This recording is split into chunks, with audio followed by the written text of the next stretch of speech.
Hey, I'm Seth from retipster.com, and over the next hour and a half, you're going to see the complete journey of how I built a self-storage facility from the ground up. This construction project took about 1 year, but what most people don't realize is that it took almost a full year before that just to get to the starting line. Before we could put shovels in the dirt, I had to find and buy the land and get it rezoned and work through approvals with the township, pay for engineering and design and get financing locked in with the bank, find a general contractor, and a lot more. None of that is very exciting to watch on video, but it's important to mention because that prior work is what made this entire construction project possible. But in this video, I'll show you every step of the entire build, from clearing the trees and excavation to pouring foundations, erecting the buildings, installing doors, laying asphalt, setting up security cameras, fencing, and all the finishing touches that made the storage facility actually work. This is the most in-depth, start-to-finish look at the project I've ever shared in one place. Every win, every mistake, and every unexpected cost is in here. And stick around until the very end because not only will I share two huge design flaws, one of them cost me over $100,000, I'll also show you where you can watch my full financial walkthrough of this deal so you can see exactly what it cost to build this, what we spent, and what the numbers look like today.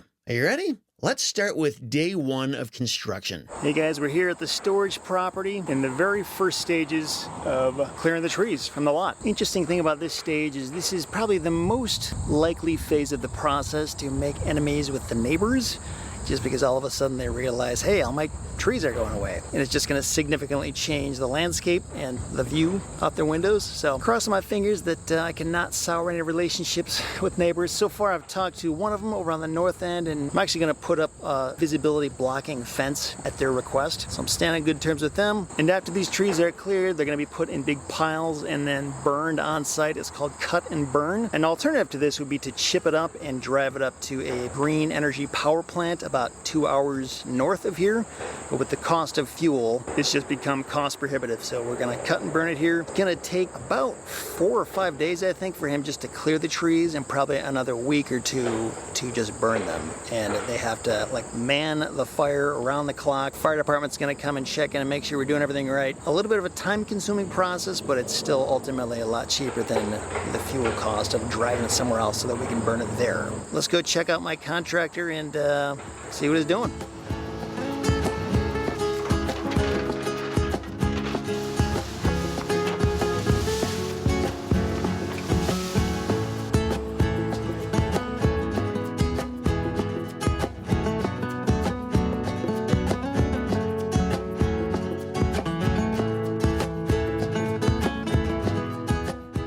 So there's no chainsaws or chippers or anything involved in this process. He's literally just uprooting these things and getting them over there in that pile to burn them.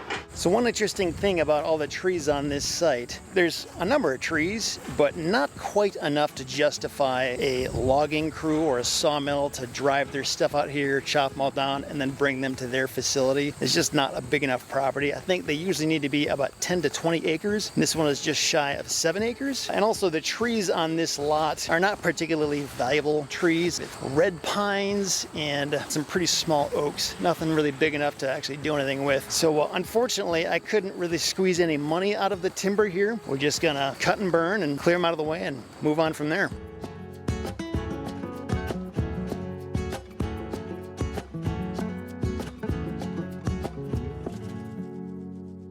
Storage development step 2, excavation.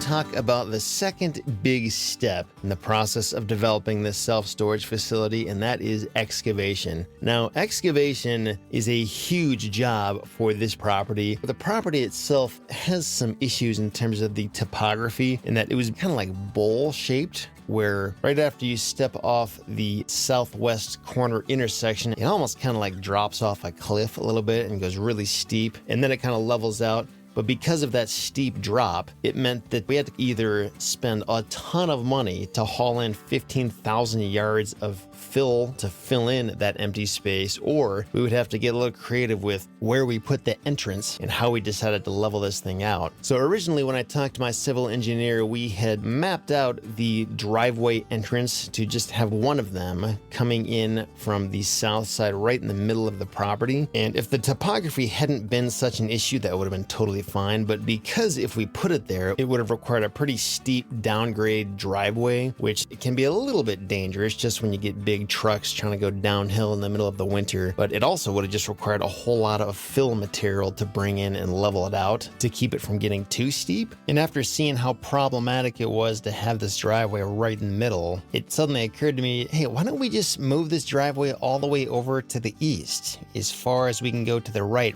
by the neighbor, where it's almost a level drive and you don't have the steepness, and you could also just bring the level of the entire site down a bit, and you wouldn't have to bring so much fill material on site. And everybody on my team, the civil engineer and consultants and general contractor, they were all like, yeah, that would probably work.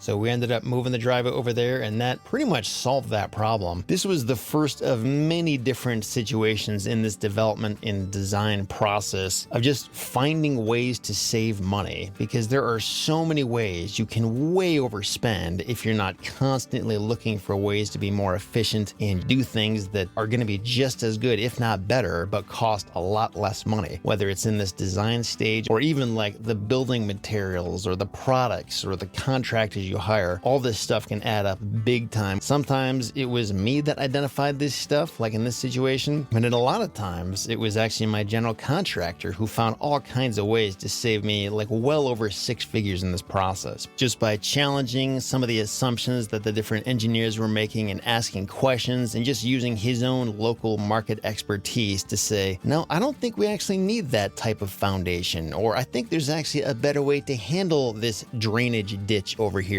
or I don't actually think that is required in this local building code. So we moved the driveway over there, and it basically fixed that problem, so much so that in the end we would actually have to take 3,000 yards off of this property instead of bringing 15,000 yards on. So it definitely solved the issue of having to truck in a whole lot of dirt. However, it didn't change the fact that this property still needed a whole lot of rearranging. This was not just a flat lot where you can just clear trees and be ready to go. And because we had to dig out a big retention pond over on the north end of this property, that was also going to require a whole lot of extra work. One really nice thing about this property is that all of the soil is very sandy, which is perfect when you want soil that's going to drain well. The kind of soil you don't want for drainage is clay, and there wasn't really any clay on this property. It's a pretty huge job that they were working on for quite a while. The only unexpected cost that came up in this stage was we discovered this old telephone line running through the easement right in front of the property, so we couldn't really touch anything that was in that easement. And the landline itself, like the wire, was actually a dead line. It wasn't being used for anything, so it was just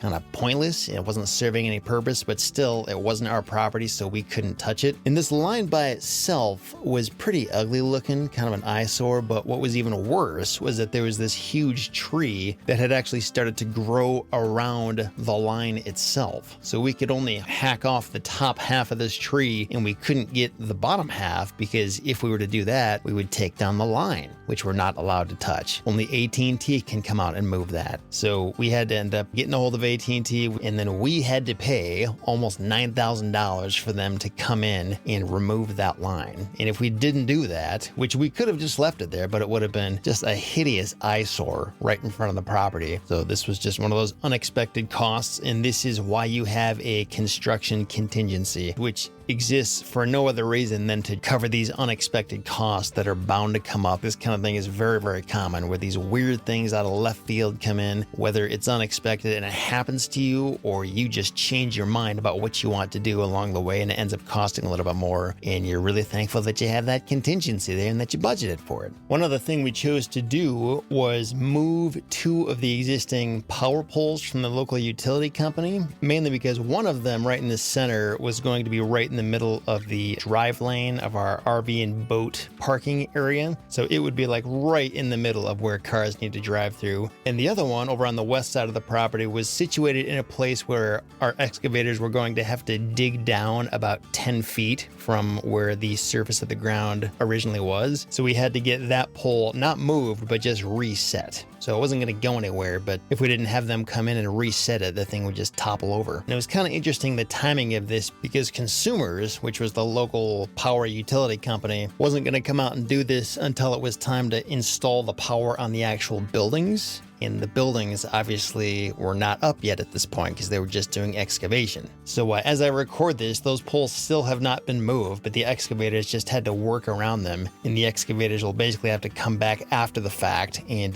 get rid of those mounds of dirt that will be left over after those poles are moved. And that was a planned expense. And for me, it was really kind of just fascinating to watch these guys work. I dropped in here about once or twice a week just to see how it was going. And I'd never actually done this, where I visited an excavation site and watched on a weekly basis to see what they were doing and how they were doing it. These guys basically handle everything from moving the soil around to bringing any new soil on site that they need. Like for example, for the driveway, they had to dump a bunch of rocks so that the soil wouldn't wash away, and then that would also act as the foundation for the new driveway that they would eventually be putting down. And because of how we revised the plans, that we ultimately had to remove 3,000 yards of soil from the property to make way for the retention pond. One creative idea my general contractor had was to build a little berm on the north end of the property, because our neighbors to the north actually wanted a visual barrier there so that they wouldn't have to see people or car headlights shining in their windows or anything like that. We were originally planning to put a big fence and leaving a lot of trees there to block it, which we're still going to do, but because they want that kind of visual barrier, and because we needed a place to put some of this extra dirt, we were like, hey, let's just build a berm there, and that'll serve that purpose as well, and you can still mow it, and it'll just give us a place to put this, and we can save some money so we don't have to truck so much of it off. So we did that as well. But otherwise, yeah, this was probably the biggest single step of this entire project. And this is also an important consideration for anybody out there who's considering building a new storage facility. I know when I first started investigating this, all the numbers that I had been told by different storage building manufacturers was that, yeah, the estimated cost you should plan on, including the cost of your land, is about $25 per square foot. Those numbers have already gone way up because of inflation and all that. But the thing I want to point out is that those numbers really can't take into account the excavation cost and the site prep work that goes into your lot. If you have a super simple lot that is flat and it doesn't require a whole lot of engineering, then those numbers might be accurate, depending of course on how much you're paying for that lot. But in my case, even though I got a pretty decent deal on the lot itself, it required a ton of work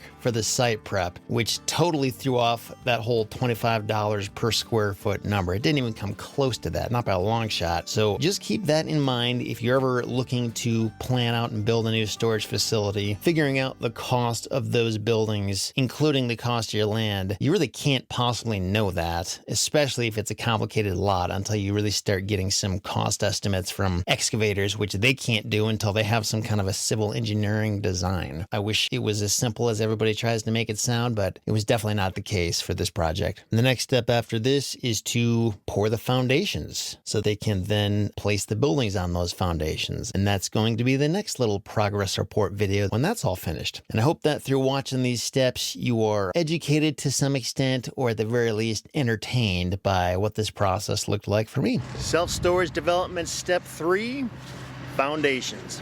So watching the foundations get poured for this project was a surprisingly interesting step in this process, because I had never actually seen it done before. And I never realized what a group effort it was to get a project of this size done. So before the foundations can be poured, the excavator has to get the foundation area nice and flat and compacted. Once that was finished, the concrete workers had to come in and start by building these forms around the space where the concrete would eventually get poured. And since this was a slab foundation, this wasn't a terribly complicated project. And because we weren't pouring walls like you would with a basement for a house, it didn't take a terribly long time for this concrete to dry out and cure. But even though it wasn't a complicated job, it was still a pretty big job, because this was 27,600 square feet of of concrete that was 5 inches thick with 12-inch deep footings, which translates to a whole lot of cement, a lot more than it would take to pour a foundation for a house or a driveway. So this is a pretty big project. In between the 4 foundations, we had to pour 2 of them on one day and then 2 of them a couple of weeks later.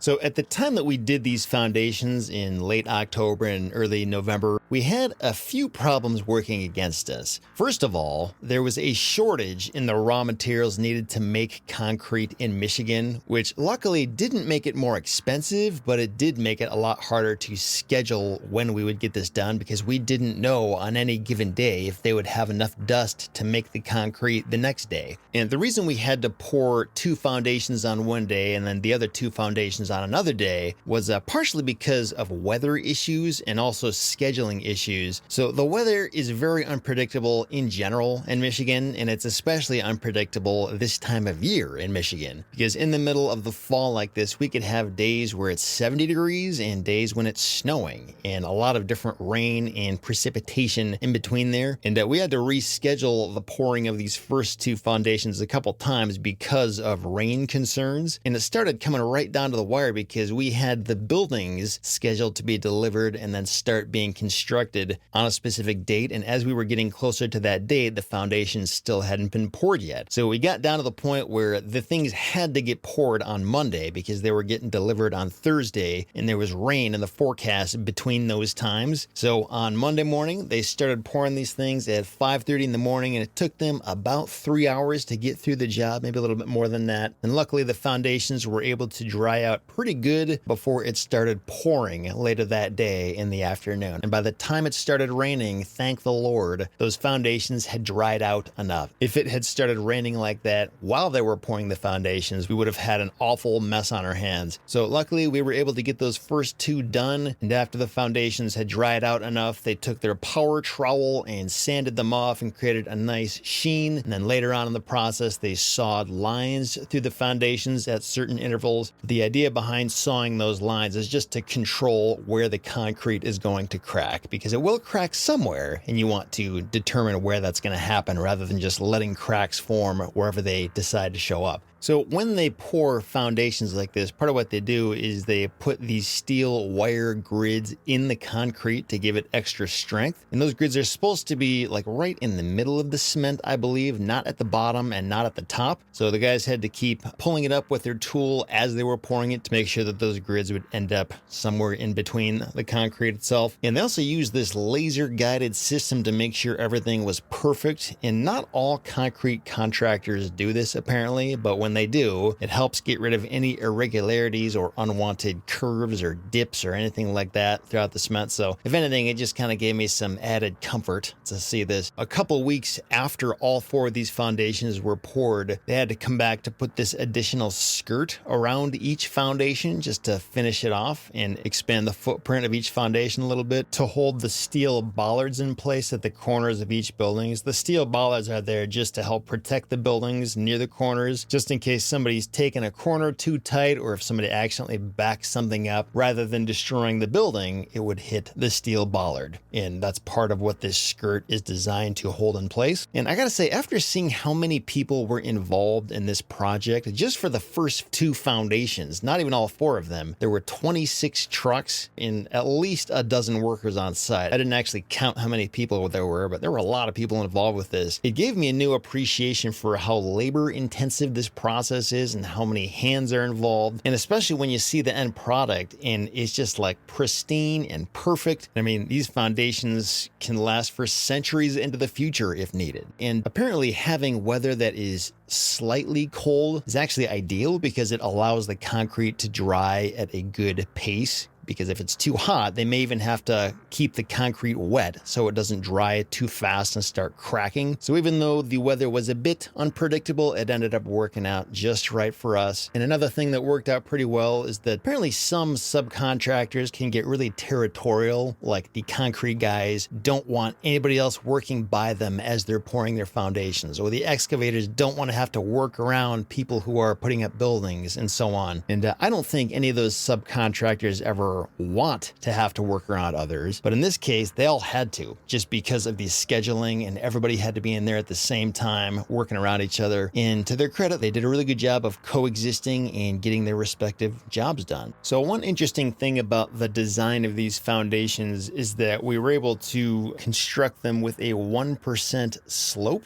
If you saw the earlier video about excavation, you'll know that this site required a ton of excavation work. And because we had to include a retention pond, the civil engineer had to make the entire property slope just slightly towards that retention pond. And when you're building foundations on a sloped piece of land like this, if you're forced to keep everything perfectly level, then that means at some point you have to include a step down in the foundation when the building is this long, but you don't actually have to keep it perfectly level. You can slope slabs at a 1% grade like this, and we were able to do that. And as a result, we could save some money on extra material needed to make those steps, and also the buildings could be a little bit easier to design because we didn't have to chunk the building into steps. We could just leave it as one long, simple building. Originally, when we were working with our structural engineer, who is not from Michigan, they're from another state, they were pretty well convinced that we needed to use what's called a stem wall foundation. And a stem wall foundation would basically mean that all of the footings around these foundations would be 4 feet deep. And they also were saying that we needed to put insulation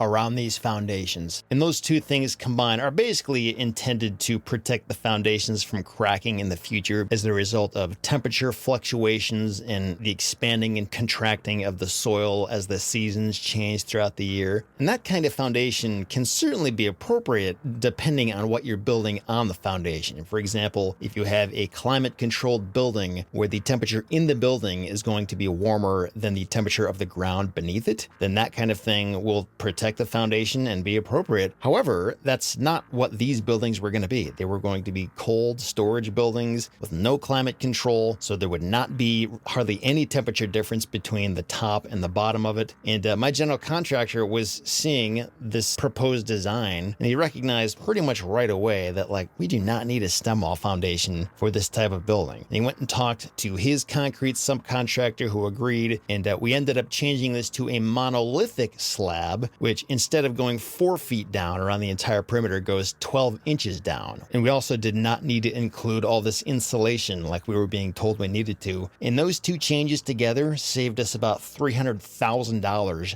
just on these foundations. And it was another example of many examples in this experience of just seeing how many opportunities there are to overspend by a lot if you don't really ask tough questions and get several different sets of eyes on the projects, specifically from local professionals who are familiar with your local market, not somebody from another state who doesn't necessarily understand the norms of construction where your project is located. Self-storage development step 4, buildings.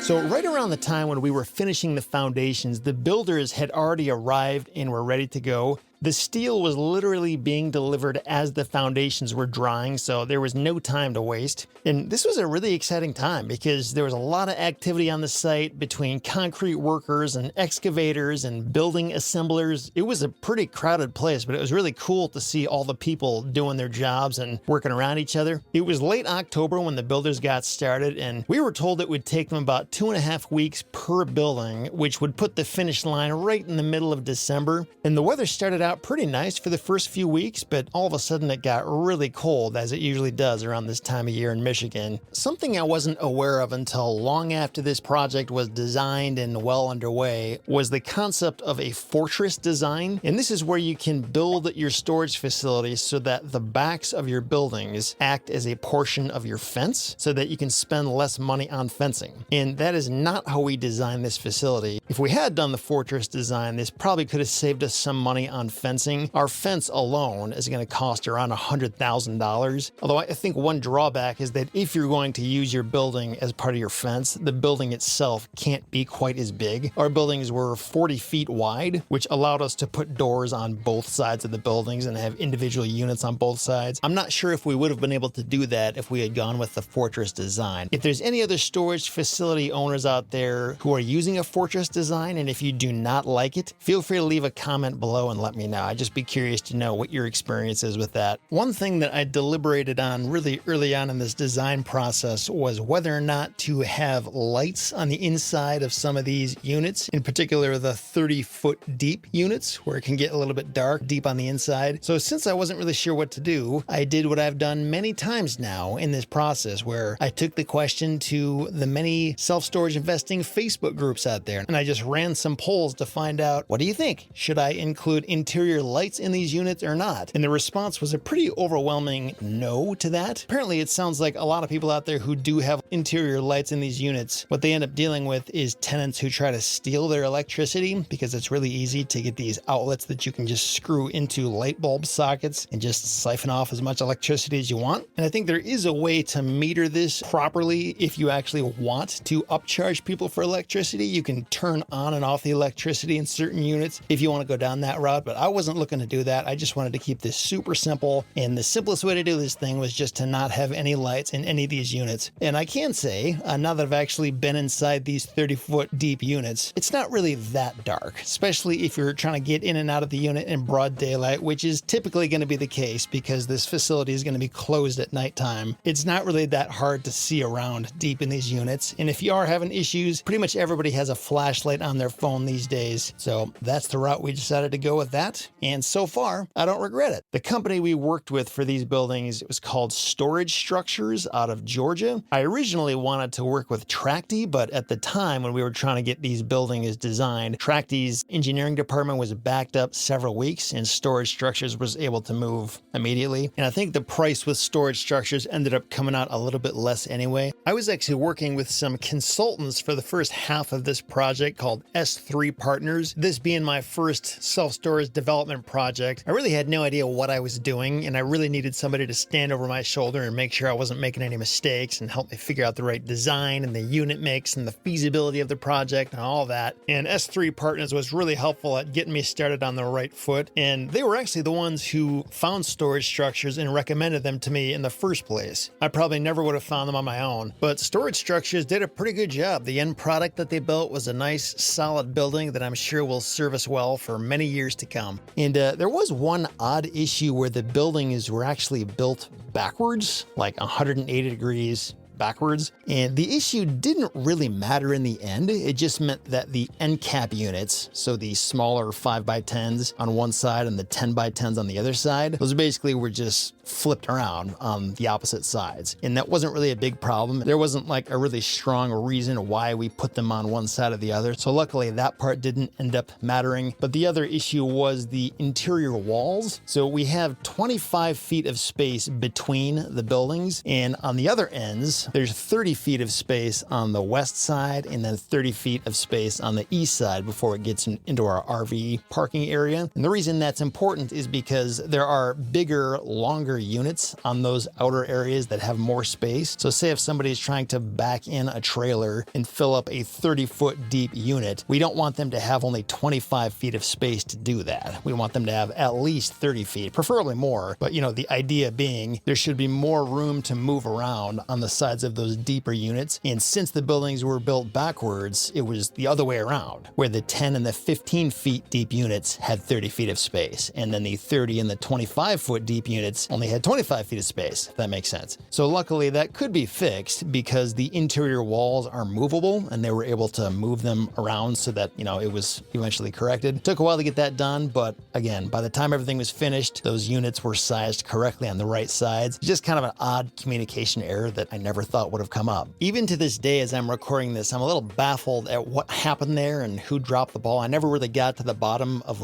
who should have done what to make sure that everybody was on the same page. And part of the reason why I haven't gotten to the bottom of it is because it doesn't really matter. We were able to resolve everything and make it work. But I guess it was just one of many examples of how communication is something that is so important, and it's so easy for it to not happen. If everybody isn't in communication with everyone and hitting reply all on every email and making sure everybody's on the same page, this kind of stuff can and will happen at some point along the way. And this was one example of that in our project here. Now, since this is in Michigan and there are times of the year when we can get a lot of snow, and since these roofs are made of steel, not shingles and wood, flatter roofs are generally more ideal for this type of building, because if it's a steeper pitched metal roof, it can allow the snow to slide off in the winter and create more work for snow plowing. So that's why we went with this flatter roof. It's not completely flat, but pretty darn close. And flatter roofs are also a little bit cheaper in the end as well. They don't really have the same aesthetic look as a pitched roof, but I thought they looked pretty decent. These buildings are designed with standing seam roofs, which is important when snow and ice sits on them for long periods of time to keep them from leaking. You'd be a lot more likely to have issues with a screw down roof with screws going through them. Now, originally these buildings were designed with gutters and downspouts, and I kind of decided last minute to remove those and just not have them at all, because it would just give me another job to take care of each year, cleaning out gutters, which I really don't enjoy doing. And since there are no basements to these buildings and the drip edge was going to fall down on the concrete, not on gravel or asphalt, the dripping water wouldn't really cause much deterioration to the road or anything like that.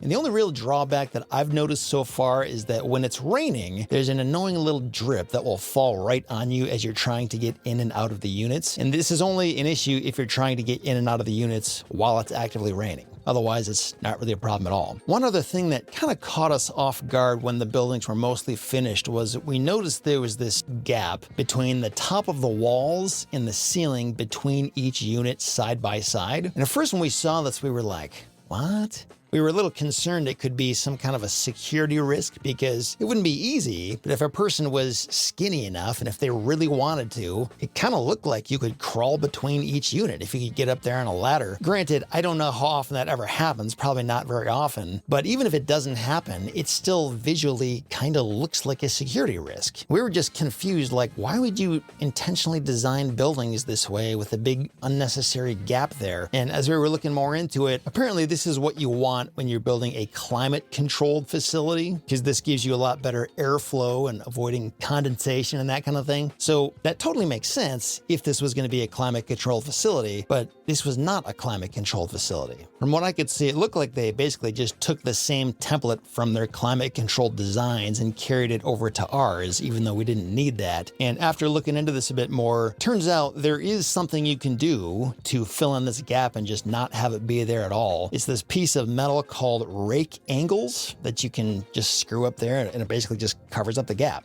so that it's not there. So we got a couple different estimates for how much it would cost to fill in that gap and put the rake angles up there. And the cost came out around $12,000 to $15,000 to do this for all four of these buildings. And we were just like, seriously? It would have been nice to know about that up front, but we didn't know about that. Nobody mentioned anything about it, and we didn't even know it was going to be an issue until the buildings were basically done. So if I was doing this over again, I would basically just make sure that when I'm getting the quote from my building company, they're including the rake angles, and I don't have to be surprised by that after the fact. We deliberated about this for a few weeks to try to figure out, is it worth spending 12 to 15 grand just to fill in that little gap, or do we just let it go? And hopefully people don't care, and hopefully nobody ever tries to crawl between the units that way. And ultimately we decided just to let it go and not worry about it. And time will tell if this ends up being a problem or not. I've heard people do some pretty dumb things when it comes to trying to steal stuff out of units. When I posted this issue in a few self-storage Facebook groups, some people thought it was just completely unacceptable and crazy that it would be designed this way. Other people were like, this is no problem at all. Like, ours have this and it's never been an issue. I heard stories from other facility owners where people would try to disassemble the wall altogether to try to steal stuff out of the unit next door. So apparently,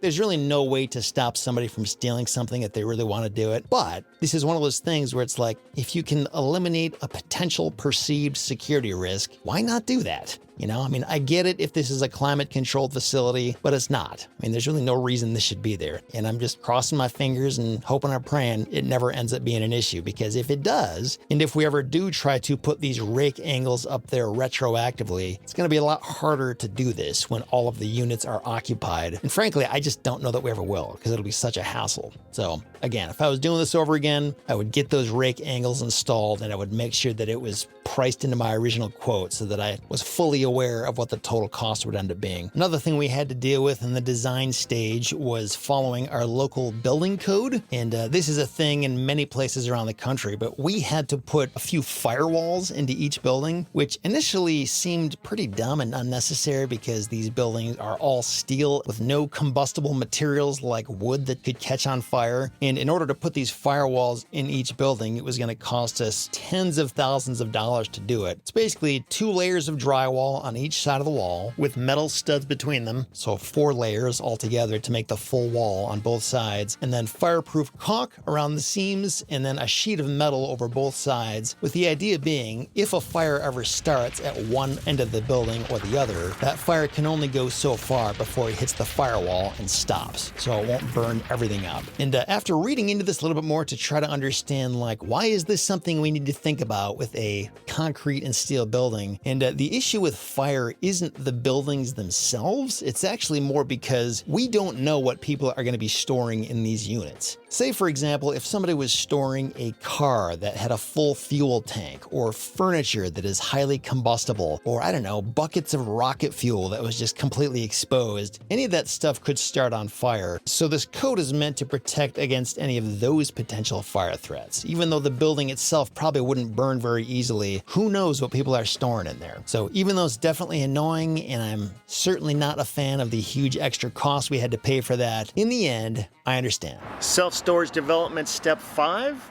doors.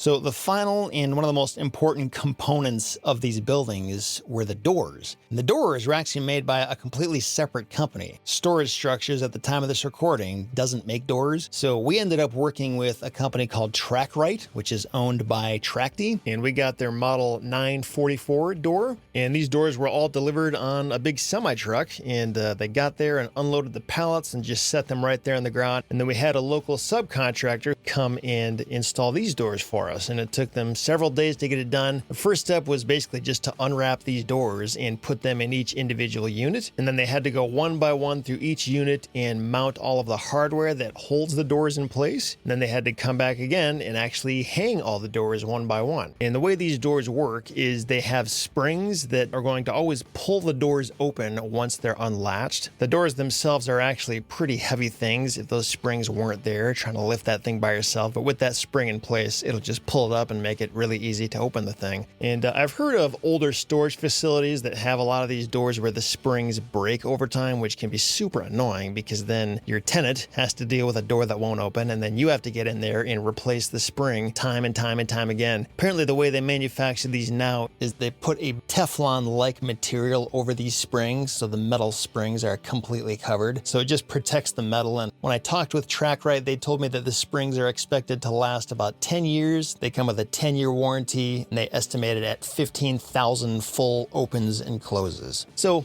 Lord willing, these things will last a good long time. And we had 2 different sizes of doors because we have a number of 5x10 units. So those doors are 5 feet wide, and we have a lot more 10-foot wide doors. Another thing about the door is deciding on the color. So the color scheme that I decided on here was to have ash gray buildings, and then I think the color for the doors was called evergreen. And this actually is significant if you ever build more units in the future, because the colors from the buildings to the doors, or from one door company to another door company, don't always match up exactly. So if we ever build more of these units and we want to have the same color door, we basically have to order the exact same door from the exact same company with the exact same color, or there's going to be a slight difference. And the color of the door is almost like part of the branding. I've seen some facilities that will get different colors for doors based on the sizes of the units, which is kind of a creative way just to identify which units are which sizes. We just got the same color for every single door, and that color green is the same green we have built into our logo and our website website. So it's kind of chosen intentionally to work with the brand of the storage facility. And we actually had a little bit of an issue with the doors on these properties, not with all of them, but we probably saw this with about 15 of the 170 doors where there were some issues with where the latch was lining up with the hole in the side rail. So in order to understand the anatomy of these things, there's basically these two brackets above the door that hold the rolling door in place. And then when you pull that door down, the door is guided by these side rails on both sides. Without those side rails, the door will just be flopping all over the place in the wind. So those side rails are really important to make sure it's actually closed tightly. And then once you get it closed, there's a latch in the door that is supposed to slide over into a hole that's built into the side rail. And I never thought this would be that difficult of a thing, but apparently it was, because a lot of these latches were not lining up directly with the hole in the side rail. It might be like an inch off or a centimeter off, to the point that in order to close these things and actually latch them, I basically had to stand on them in order to get the thing closed tight enough to the point that I could slide the latch into the hole. And if you're not able to slide that latch in and close it that way, then these things are going to open right back up because of the tension on the springs that's constantly pulling that door upward if that latch is not in place. So it's very important that that latch lines up with the hole, or you don't have a good functioning door. And I kept thinking about this, like, what if there is a 90-year-old lady here who is trying to close this door and she can't push this thing tight enough to latch it? I mean, I'm sitting here basically standing on some of these things and I still can't get it closed. So if I can't do it, are tenants going to be able to do this? Is this going to be a problem for them? And I was talking with my contractor about this, and one thing he pointed out is that the seal on this type of door, which is like the rubber strip at the bottom to keep out the rain and the snow and the elements, that's supposed to be in full contact with the ground. And when it's really cold outside, like it was when I was first testing these out in the middle of February in Michigan, and when the doors are brand new and the seals haven't really been broken in yet, that rubber seal at the bottom is a lot harder to push down at first, and it just takes some time. And then once it warms up a little bit, it becomes softer. And I actually found that I had gone through one of our buildings and tested every single door in February when it was freezing cold outside, and I made notes on like a bunch of doors, like probably half of them on one of our buildings, that I couldn't get closed or I found really difficult to get closed. But then interestingly, when I came back a couple months later and tried it out in April, I was able to close almost all of them with relative ease. So that colder weather absolutely does have an impact on the doors, especially when the doors are brand new. So if anybody else out there is ever dealing with this issue, make sure it's warm outside, and you might have to push it down pretty hard at first, but it shouldn't stay that way forever once those seals get flattened a little bit and broken in. There were definitely still, like I said, about 15 doors that still had this problem even after the weather had warmed up and we had tried flattening them out for a while.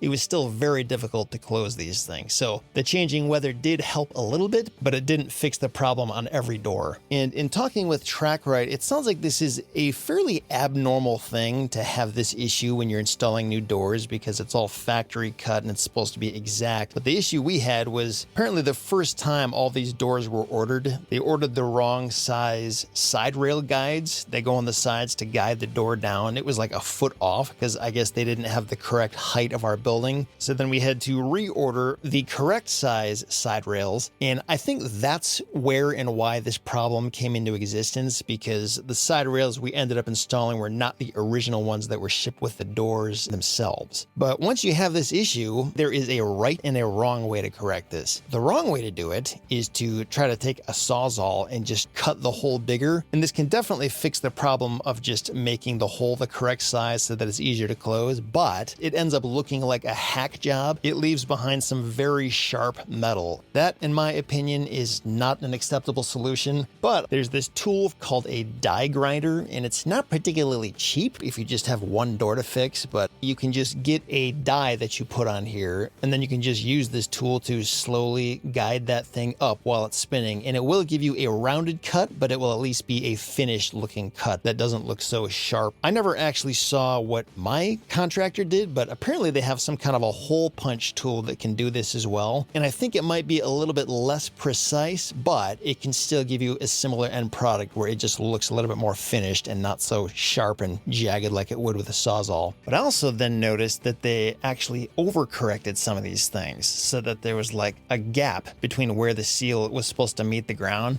It's like, well, I guess it's great that we can close it now, but I don't want this thing overcorrected. Because remember, the way these doors work is that once that latch is undone, the spring is going to pull the door up. So they're basically always designed to have that tension where it's constantly pulling up, and once it's unlatched, it'll just fly right up like that. So when you see this kind of gap like that, that's not ideal either. And luckily, the gap was not so big that it was letting a bunch of water or rain in, because once you open these doors, there's also this little lip on the inside. So even if a little bit of water did get in there, it wouldn't actually get up into the unit and get everything wet. And for those who do have a situation like we suddenly did, where the slot was now higher than it was supposed to be, TrackRite does sell this lock hole adjustment angle. You could buy this and then bring that level down to bring it down to where it's supposed to be. So that was just a problem that I never thought we'd have to deal with. And when you think about a door in a storage unit, this is actually like one of the most important things about the storage unit. I mean, this kind of defines a big part of the experience that a tenant is going to have with that unit. I mean, if they go up to the door and they can't open it, or they can't close it, or if it's too heavy to open, or if it's all banged up, or it just looks bad, or if anything about the appearance or the operation of that door looks or just feels insecure in some way, it's going to say a lot about the overall perception of that storage facility.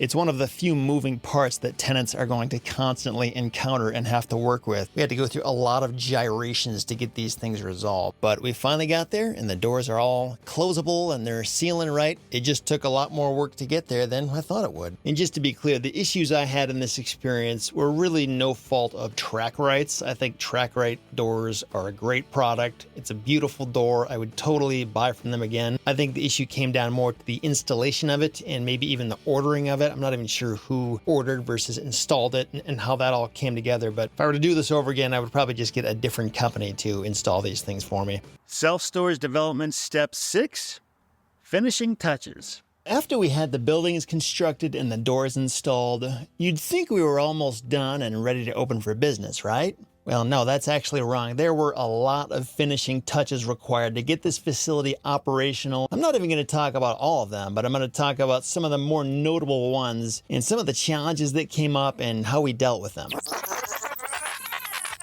So one of the biggest and most time-consuming challenges that I encountered was the moving of 2 power poles that were kind of in the way. And we first identified this problem back in the design stage when we realized that one of the existing power poles was going to be right in the middle of the drive lane for our parking lot. And another one of the power poles was in the middle of a big excavation area where we were going to be cutting out about 10 feet of soil from under it, so the pole would have to be reset. And even from the get-go, I knew this was going to be a bit of a challenge because these poles are owned by our local utility company, and in order to get them moved, we'd have to pay them over $12,000 and then wait for them to get around to it. And if you know anything about utility companies, they generally don't care that much about you because they have no competition or reason to work quickly or impress you. You have to use their services whether you want to or not. So, in our case, we had to wait for about 3 months after we paid the money. And then when they finally got the job done, we were all excited, but then we saw that they left 2 other wires on the old poles. They didn't actually move all the wires for us. So we still couldn't remove the old poles and we couldn't proceed with excavation. So we basically had to start all over again and figure out whose wires are these and who do we have to call to get them moved. And we found that one of them was the local cable company and the other tiny little one was from the local public school system. It was their fiber wire for their internet. Getting the cable company's wire moved was probably the worst because I had to get on the phone with them. I think it was 22 times. It was just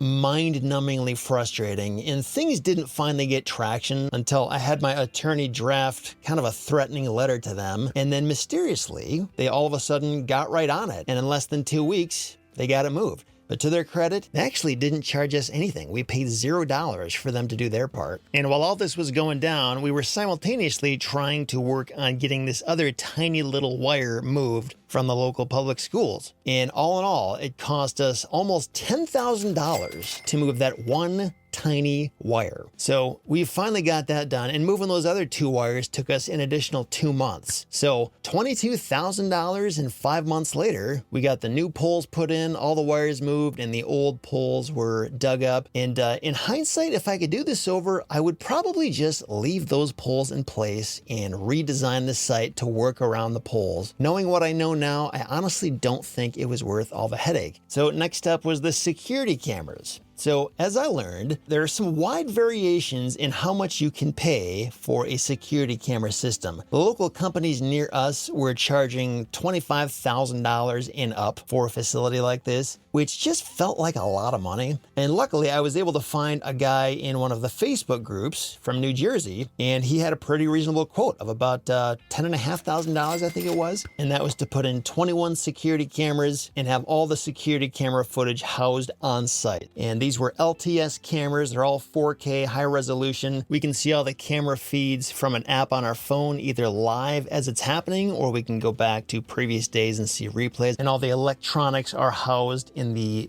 big climate-controlled NEMA enclosure that we have on our site. In this camera system, it's not wireless, like there are wires that connect it for the power source from each building, but it is wireless in terms of using Wi-Fi. So all the camera feeds go to this hub thing that are in each building, which then shoots a signal back to the home base, and that's where all the data is stored in the computer, and that's where we're able to see everything remotely. So another big finishing touch in putting this storage facility together was the signage. And when I say signage, I mean unit stickers for each unit, so people know which unit they're in, and the road signs, and a unit map sign, and a sign with a QR code so people can rent online from their phones at the driveway before they get in. Also signage for our parking spaces, and also big letter signs to indicate each of the buildings, because we chose to differentiate and name our buildings A, B, C, and D, just so that if I say, hey, it's in building C, I know exactly which one that is. One big discovery I made about signage is that it is very easy to way overspend on a road sign. Initially, I got a quote from another local sign company for one 2-sided pylon sign. That's the kind that like sticks up in the air on a pole, and also for a single 2-sided monument sign. And both of these signs would have been illuminated internally, so you would be able to see them at night. And the quote I got for the pylon sign was almost $9,000, and the quote I got for the monument sign was about $7,500. And whichever route I would go, I would only get a single 2-sided sign. And the more I got to think about it, and also after observing other storage facilities in my area, I realized that I didn't actually need a super fancy high-end sign like this. I mean, this is just a storage facility. All I need is for it to look decent and for people to understand that there's a storage facility there and have the phone number and website and a QR code and our logo on there, and that's it. So I got a quote for a very similar sign, the exact same size and double-sided, mounted on 2 fence posts. It also wouldn't be illuminated, but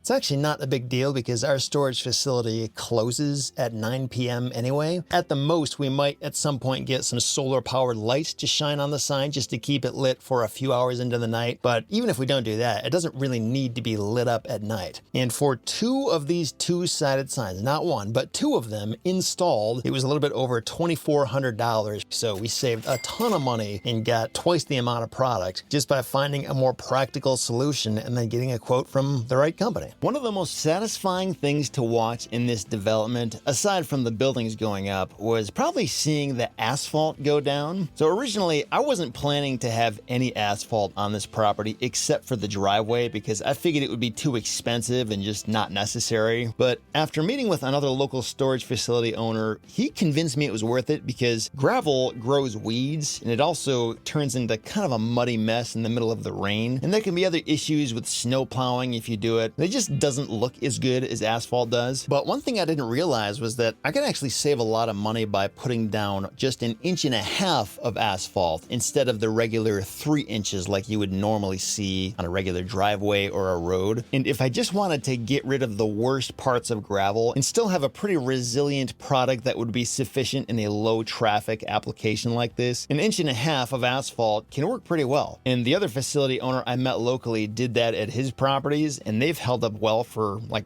15 years. So I knew if we did this and did it right, it wouldn't be something that would just fall apart a couple of years from now. So we ended up doing 3 inches on the driveway where all the traffic would have to come in and out of the property. But then as soon as you turn into the facility, and you can either go right or left or straight, we paved a path to the buildings with 1.5 inches of asphalt, and then all around all of the buildings we did 1.5 inches of asphalt. And the extra cost of this asphalt was around $55,000, so definitely not cheap, but I think it'll be a pretty good long-term investment. And the reason we didn't just go ahead and pave the entire thing with 1.5 inches of asphalt like this was partially so that we could save on cost, but also because we're planning to add more buildings in this graveled section over the next few years, and it just felt kind of dumb to put brand new asphalt on there that would get torn up in a few years when we put new buildings there. So once this thing is all built out, we'll probably put asphalt around everything, but for now, we're just going to leave it gravel and use it as an outdoor RV and boat parking area. And as a result of putting this asphalt around the buildings, we also ended up adding some curb and gutter around this asphalt area to dress it up a little bit and also just help control any potential erosion issues around the asphalt. And this added some extra cost as well. We could have done crushed rock around this, and we did end up adding a little bit of that in some specific areas because we were having some erosion issues there, but it also just doesn't look as nice as an actual proper curb and gutter does. But as you can see from the results, having asphalt around the buildings makes a huge difference in the aesthetic look of it, and also just in controlling like the flow of water, so that when we get heavy rain, the water just drains to the appropriate place without just creating a big muddy mess. And even with the added cost, I'm pretty glad we did this. And since this gravel area was going to be a parking lot, we had to figure out a way to indicate parking spaces, which ended up being a bigger challenge than I thought it would be. The challenge was partially in laying out the spaces in a way that would be easy enough for people to back in their huge RVs and boats. And once we knew how to lay it out, we also had to figure out a way to put down parking lines that would actually stay on gravel and also indicate parking space numbers in a way that would be visible whether there's snow on the ground or not. There are several different ways to mark off parking spaces like this, but none of them are perfect and they all have trade-offs. We ended up getting oil-based paint sprayed on the gravel to indicate the parking lines. I've seen examples from other storage facility owners who will nail down yellow rope or barricade tape. This example here is from the Landing RV storage facility in Missouri. So in our situation, we could nail this stuff down over the yellow lines that we've painted. So if the yellow lines ever disappear, the barricade tape would still be there. We haven't done that yet, but it may make sense to do it at some point. We ended up putting together these parking delineator posts that are kind of like a remedy that I learned from another storage facility owner here in town. And they actually look pretty good, and the cost was pretty decent too. That was the main reason why we decided to make them this way. But I will say they do blow around and rotate pretty easily when the wind catches them. So I'm not totally sold on this yet. We may need to come up with another solution. I think our next step, if we decide to ditch these, will be to use some kind of a small rubber parking bumper. And the downside of those is that if you get a lot of snow, you can't see them. But on the flip side, in the middle of the winter, there's probably not a whole lot of people coming and going from the parking lot anyway. But I think that rubber parking bumper solution may be a little bit simpler and less expensive, and you won't have these issues that we've been having with these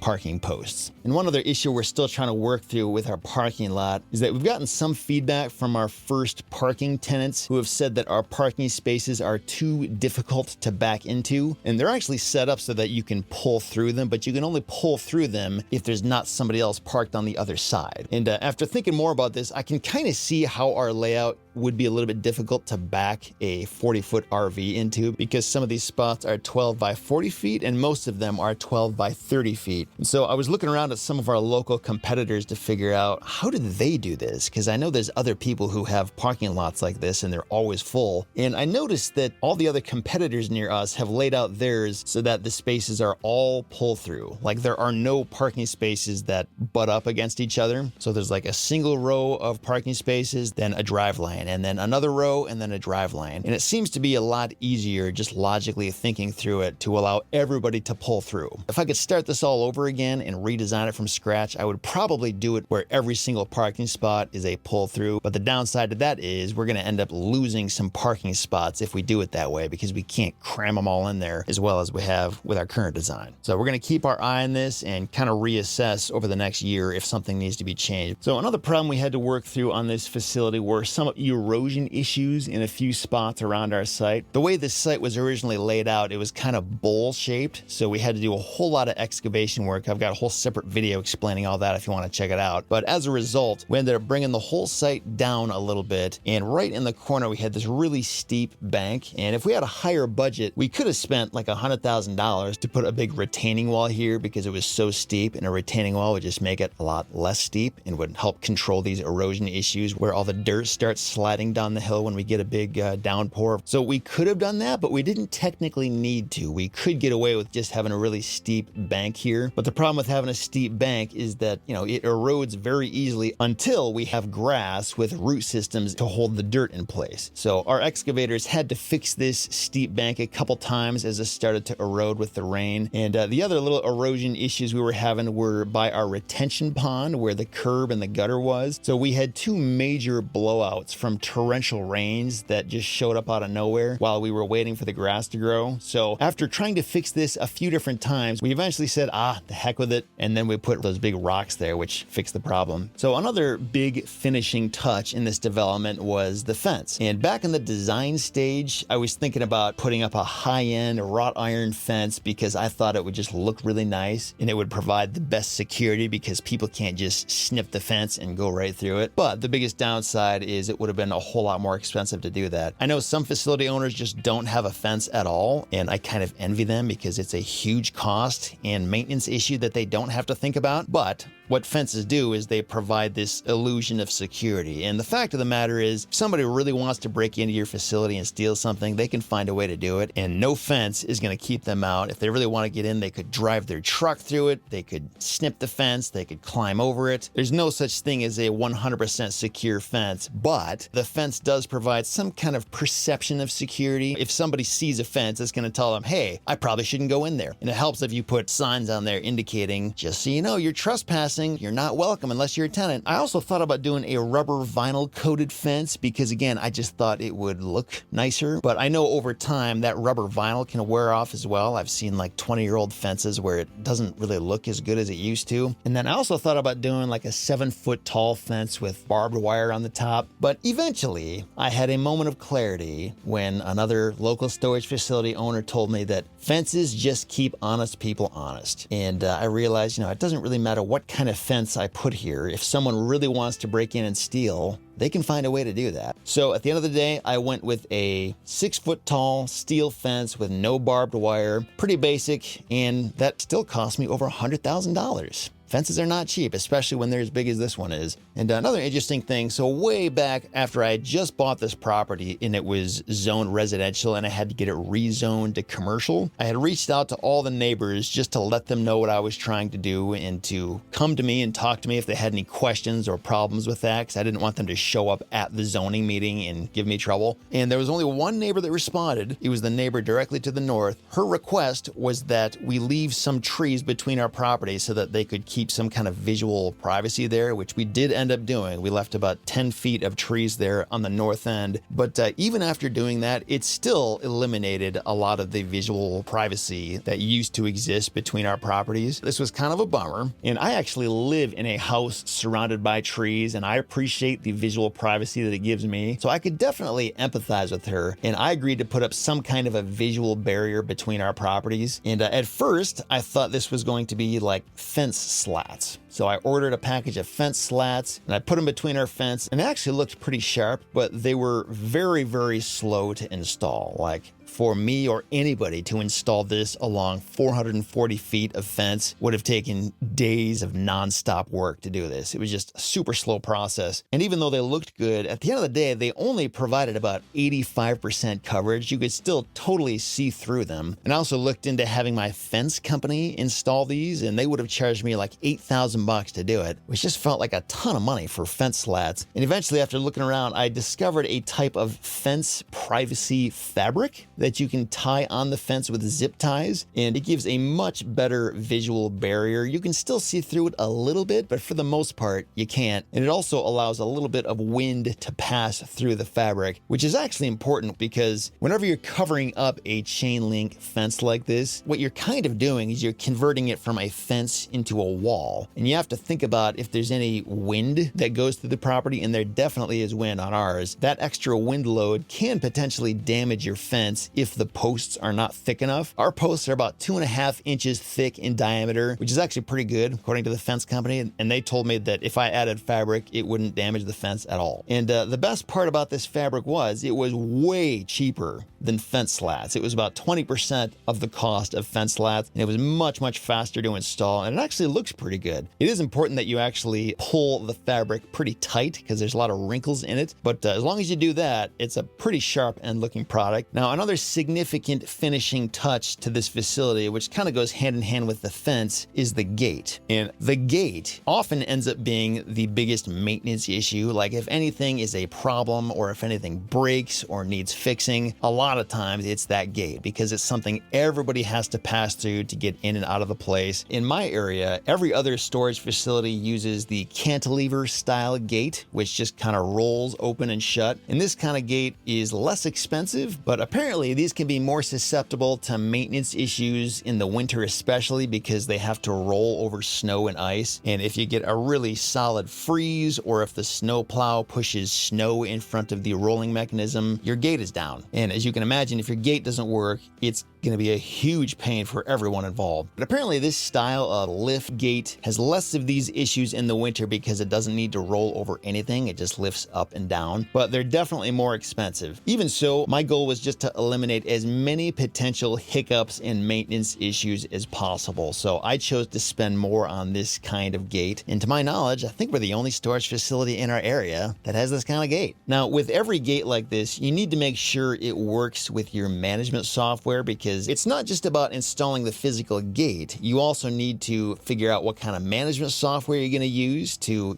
collect payments and let people rent online. And then you also need to get keypads and what they call a gateway, which is like the computer that communicates with your management software in real time online, so that when somebody rents a unit online, they are immediately given a gate code that they can type into the keypad and then open the gate and then get in and out. And we have ours set up with 2 keypads that you have to type in that code to get in, and you have to type in that code to get out. And the reason we have it set up that way is so that we can track who is inside the facility right now and who is outside of the facility. So the property management software that we're using is SiteLink, and then the hardware that we're using to open and close the gate is from OpenTech. Now, one huge advantage we had was that the building inspector gave us a temporary certificate of occupancy, which meant that we could open up one of our 4 buildings to start renting out spaces and generating revenue. And since it took us basically all summer to finish this up, it was a huge help to be able to get this temporary C of O and open up one of our buildings, because it gave us a few months during the busiest season of the year to start getting tenants. And during this time, we filled up about 40 units, and we got some nice revenue coming in to help offset the interim interest that we were paying, and just to hurry along this lease up process. And when we finally did get our certificate of occupancy, and when we were able to open up all the rest of our buildings and be fully operational, we didn't actually have to change that much about our marketing because we had already started doing everything we needed to do. We had our Google listing up with quality pictures and good information, and the phone number worked and the website worked, and new tenants were able to do everything they needed to rent our units. I learned a ton in this process. And with everything I know now about how this works, it would be kind of a shame if I didn't do another one of these at some point, because there are a whole lot of things that would run a lot smoother and that I would do a little bit differently on the next go around. And as for doing things differently, there were actually a few significant mistakes that came to light, and we didn't even realize them until this place had been open for a year or two, because there wasn't really a way to see these mistakes until the facility was up and running and we saw how customers interacted with the facility and also what the weather did to impact the facility. Since these mistakes gave me some of the most valuable lessons in this whole process, I didn't want to end this without at least telling you what those mistakes were and what we did to resolve them. So we're going to jump into that right now. So the challenge I'm talking about is the parking lot. That's right, the part that should have been the easiest in the part of the property that generates the least amount of revenue per square foot ended up being one of the biggest hassles and annoyances in getting this place market ready. And after having this facility open for about a year, we came to the conclusion that we just didn't set it up right. And we decided to just hit the reset button and start over and just redesign this thing for a couple different reasons. So the two biggest challenges with this parking lot was, first of all, figuring out the right unit mix. And when I say unit mix, I'm talking about the number of parking spaces, the size of those parking spaces, and how they should all be laid out and situated throughout the parking lot. And also how we marked each parking space on site. So, when somebody is driving their car or their trailer by and they see the different parking spaces, how are we going to show them, hey, here's our parking space. This is where you're supposed to park. This includes not just putting lines down to indicate where the parking spaces were, but also putting some kind of number there to indicate, hey, this is the unit number for the parking space you've been assigned to. This might sound like a really minor, inconsequential thing, but the thing we had going against us is that we have a gravel parking lot. So if this was an asphalt parking lot, this would be super simple. You just paint the lines, maybe paint down some numbers, and you're done. That paint's going to stay there for 10 plus years. No big deal. But when you have gravel, paint doesn't stay on gravel. It comes off with the rain, it comes off with the wind, it comes off with snow, and especially snow plows. Even if you put down a couple layers of thick oil-based paint, within about a year, it's going to be pretty hard, if not impossible, to see that paint. So the answer is you have to keep painting it on again and again, or find some other semi-permanent way to indicate where these lines are. If you've ever tried to put together and manage your own gravel parking lot, you probably know what a challenge this can be. It's kind of annoying. In fact, this can be such an annoyance that some people I know that have these kind of gravel parking lots just don't bother with parking lines and numbers at all. It's just a big gravel field and people can figure it out. And you can do that, but it also means at some point your parking lot's going to be a mess because nobody knows where to go. So they're just going to park in probably the least efficient way possible. So if you want to have any sense of organization and utilizing your space the best you possibly can, it helps a lot to be able to have a sensible way to lay out your parking lot and tell people where each parking space is, so that once they rent a unit, once they're assigned their number, they know exactly where to go. And this kind of thing can ultimately have a big impact on how much money you end up making over the long term and how much of a hassle it is to manage your storage facility. And after doing a ton of research and doing it the wrong way to start with, I think we finally figured out the best way to do this. And initially, when we designed this parking lot, my goal was to fit as many units in there as possible to maximize our revenue potential. So most of the units that we planned to put here were 12 foot by 30 foot spaces, and a handful of them were 12 by 40 spaces. And interestingly, about 9 or 10 months after opening up the facility, we found that those bigger 12 by 40 units leased up very quickly, and the 12 by 30 units, people just weren't that interested in these things. And in hindsight, given what I've learned about this market, it's actually no surprise. In my market, there is a much higher demand for parking larger boats and vehicles. You can almost look at it in terms of the larger that vehicle is, the greater the need for that person to find a place to park it. When you think about something small, like, I don't know, a pop-up trailer or like a single vehicle or something like that, it's not that hard for a person to just park that in their own backyard or in their own driveway. But when you talk about a larger item like a giant boat or like a 50-foot long RV or something like that, that's a lot harder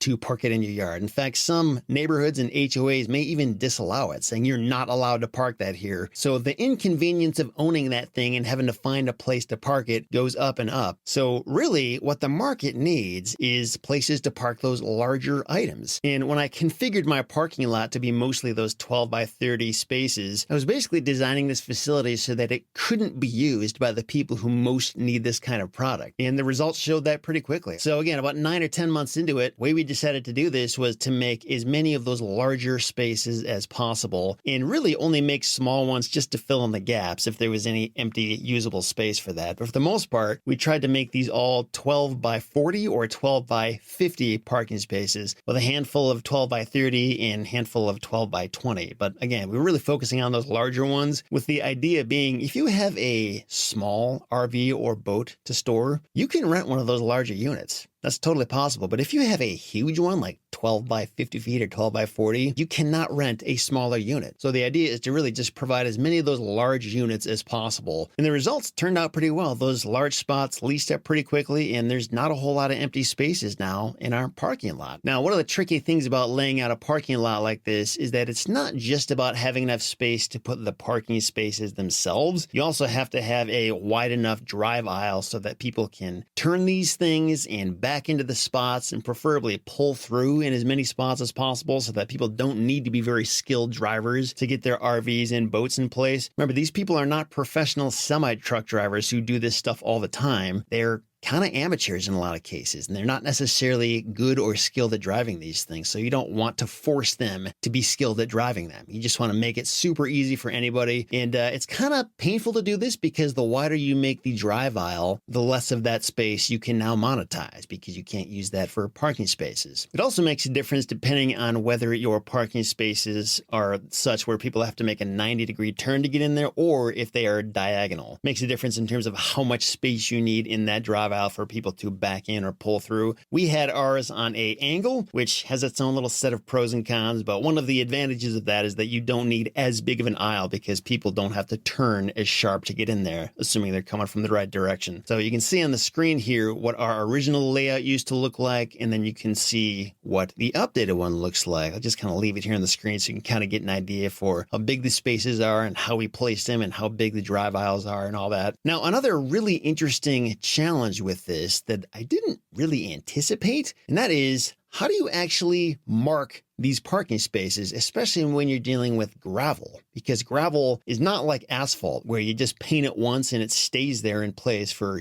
10 plus years. And then you also have to figure out how to label each parking space, or at least that's how we wanted to do it in our case, because when we assign somebody to a specific parking space with a specific size, we want them to know exactly where to go and not take the wrong space. And that's a whole other set of challenges, because how do you put numbers in place that will actually stay there and be visible? Just kind of a weird challenge that I didn't anticipate up front being such a hard thing, but it was hard. And I've actually asked a lot of people on the internet about the best way to do this. I've gotten all kinds of different answers, and the general consensus is that there is no perfect way to do this, no matter how you decide to put lines on gravel and or label each parking space. There are advantages and disadvantages to whatever you decide to do. It also depends on whether or not you're in an area where you get a lot of snow, because if you have snow and if you ever have to plow that snow, or even if you don't plow it and the snow just piles up, that can also have a different impact in terms of your ability to see the lines or whatever you put there to label each parking space. So I'm going to start by explaining the original way that I decided to do this, which I thought was brilliant, and then why it eventually didn't end up working out that well for us and what we decided to do instead. So originally, I knew of another storage facility owner near me who kind of came up with this homemade idea of making a parking delineator or parking post with PVC pipe and a swimming pool noodle down the center being held in place by a piece of rebar, and then spray some insulating foam in between the gaps just to help keep everything tight and in place, and then a topper on it, and then some custom-made metal signs that he would screw into each pipe. And in the end, it actually looked like a pretty sharp product, and it's a lot less expensive than if you were to go out and buy a bunch of these delineators on Amazon. For what they are, these things are surprisingly expensive. It's fine if you just need to get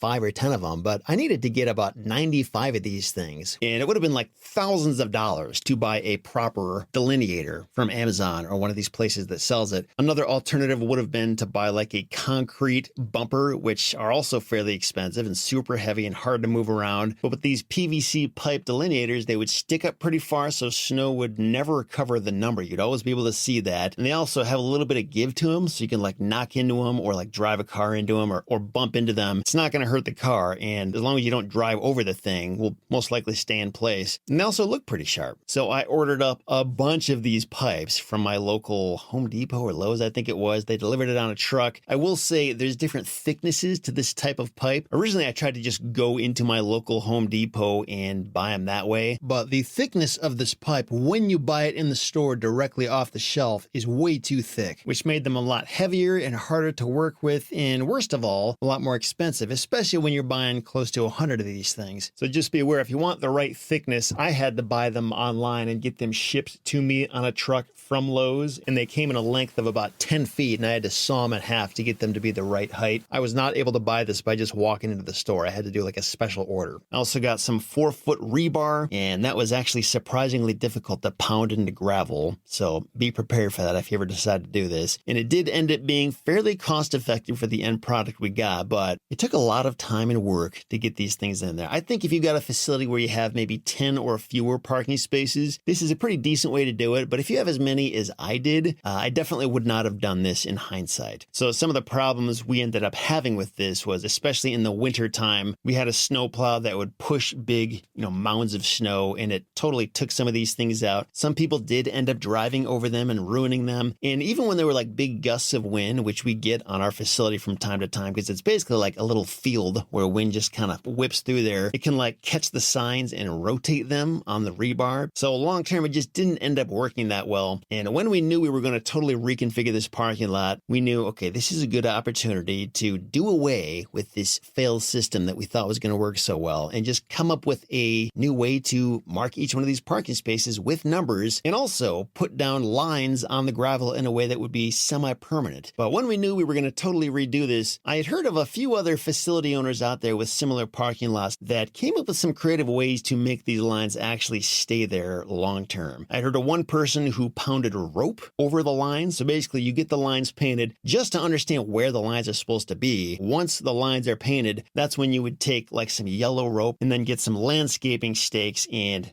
tack that rope into the ground so it actually stays there. I saw some other examples of people who were putting rebar in the ground similar to how I did it, but instead of putting a PVC pipe over it, they would just leave the rebar there, and there was a plastic bit at the top that would feed some rope through it just to make it more visible. I also knew of another guy who runs a semi-truck parking lot in Georgia, and he actually used this 1-inch by 4-inch plastic boarding that's normally used to build like Adirondack chairs, and he would take these boards and with just 6-inch landscaping stakes, he would pound them into the ground, and I actually thought that was a pretty smart idea. I've only heard of one person who's done that, but he kind of swears by it. The nice thing is, if you ever want to like move your parking spaces around, or if you ever sell your property and want to start a new parking lot somewhere else, or if you totally reconfigure your parking lot like I did, you can just take these boards up and take them with you. And I mean, they're like boards. They're going to last a long time. So I think that's a pretty solid way to do it. It's not how we did it though. So I had heard of one other person in a self-storage Facebook group using yellow and black barricade tape, which is basically just yellow and black fabric made of plastic, and it keeps its color long term so it doesn't fade in the sun very easily. And it just sticks out like a sore thumb, and it's really easy to see. And it's similar to the idea of putting rope over the painted lines just to keep those lines in place and not lose sight of where they are after the paint fades. It's just that this is even more visible because it's a wider surface area, and with that yellow and black combination, it just stands out really well even over gravel. Yellow paint is actually fairly hard to see on gravel, as you may have noticed from watching this video, but this yellow and black barricade tape stands out much better and is very easy to see. And to install this, you would use a similar method with 6 to 12-inch landscaping stakes that you pound in, and you pound it through that barricade tape. You might want to use like a washer or something just to grab it really well and tack it all the way down, and put those stakes maybe every 3 or 4 feet or so, depending on what's needed. I can say with almost complete certainty this is going to last a heck of a lot longer than just paint on gravel would. This barricade tape is not expensive at all, and it works very well, and it's very resilient just in terms of sticking around and lasting a lot longer than many other things would. And as for labeling each of the parking spaces, so we ended up using these fairly inexpensive for what they are, rubber or plastic bumpers. I'm not entirely sure what the specific material is, but they're just very resilient and fairly small bumpers. I believe they're 21.5 inches wide and 3.5 inches tall with reflectors on them, so they're fairly easy to see. And that's kind of what indicates where the end of the parking space is, but it's not just about that. It's also about putting a number or something on it to indicate, hey, this is the label for the parking space that you're supposed to take. It's one thing to have like a map of every single unit on your website or a big sign out front that shows people where to go, but it's another thing to actually have that label on the actual parking space so people can get there and be like, okay, here it is. I can say with absolute certainty this is where I'm supposed to be. And what I ended up using for this were these little 4x4 4 white and black plastic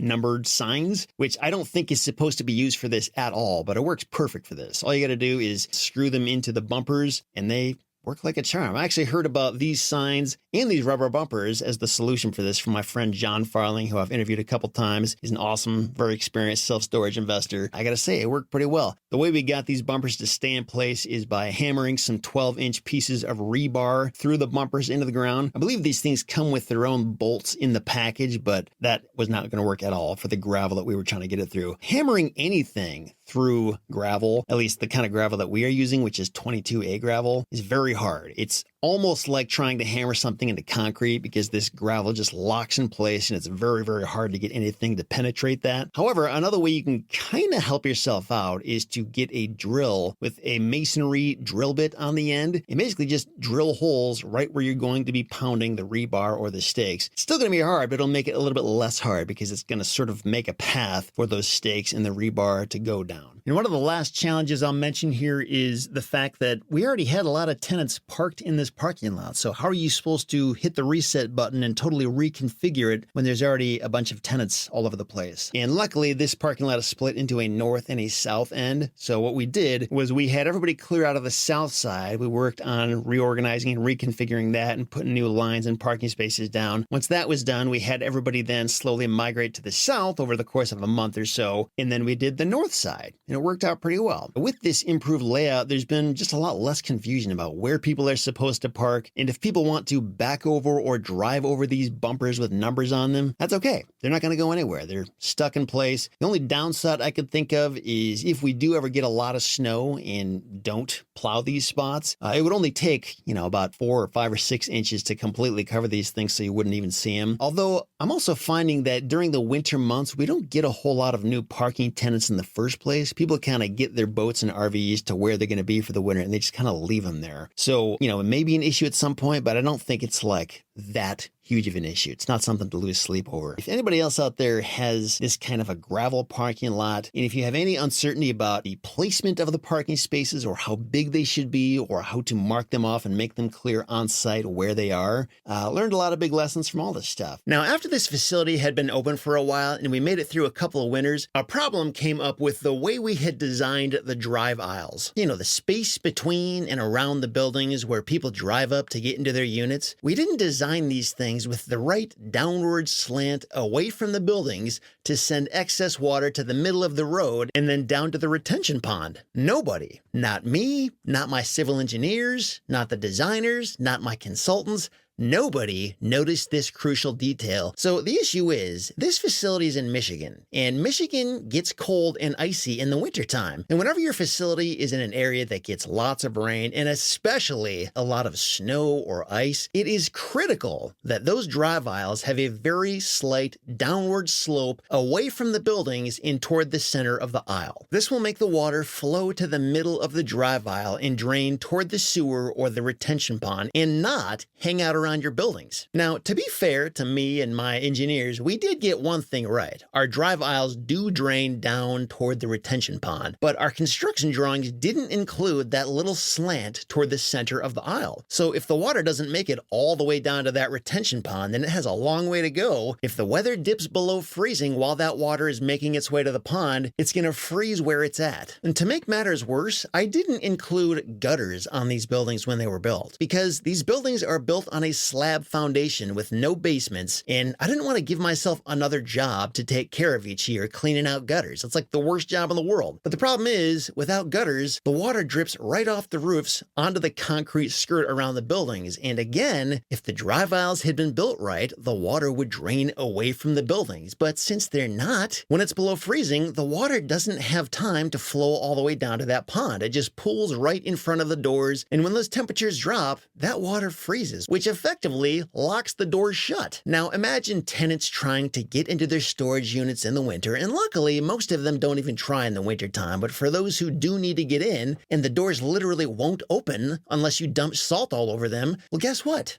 Salt has its own issues. It causes corrosion and rust on the metal, and long term, it's just not a good way to have to deal with this problem. And if we were to get gutters installed on these buildings, that would cost about $7,000 or $8,000. But the problem is, gutters don't fix a bad slope. They just move the water to the wrong place faster. The only true fix to this situation is to grind up those drive aisles, regrade them with the correct slope, and then repave them. And we did get a quote on that, and it's a cool $100,000 to make this repair. And we actually still haven't pulled the trigger on this fix because it's just too painful. For now, we're monitoring the situation closely and salting it when needed. And the good news is this issue only comes up when the weather warms up enough to melt the snow and then quickly freezes again. So it's not like this is a constant problem all winter long. And also, interestingly, this has only been an issue on the east and north sides of each building because the afternoon sun on the west and in the south has always gotten warm enough to melt the snow away so that it actually evaporates. But since we're in the northern hemisphere, the sun literally never shines on the north sides of the buildings. And when it shines on the east sides of the buildings, that's the morning sun, and it's not really that warm in the morning. It only gets warm enough in the afternoon when the sun is on the west side. So all in all, I wouldn't say this is a catastrophic problem, and that's part of why we haven't spent $100,000 to fix it yet, but it's enough to really make me kick myself, and it's a painful enough lesson to know that this will never happen again under my watch. At this point, my plan is to deal with the bad design for the next few years until we build phase 2 of this facility. And whenever we build more units, we're going to be sure to get those drive aisles right when we build them. And also, at that point, it'll probably make the most economic sense to grind up and repave the ones that we messed up in the first place. So if you're ever in my shoes, don't make the same mistake I did. And don't trust your engineers to catch this for you. Always make sure your drive aisles are sloped correctly during the design phase. And know that gutters can kind of help, but they won't solve the problem if the pavement itself is not designed right. So there you have it. That's the full story, start to finish, of how this storage facility came to life. If you want to go even deeper, in this next video, I'll show you the complete financial walkthrough. I'll go over all the numbers,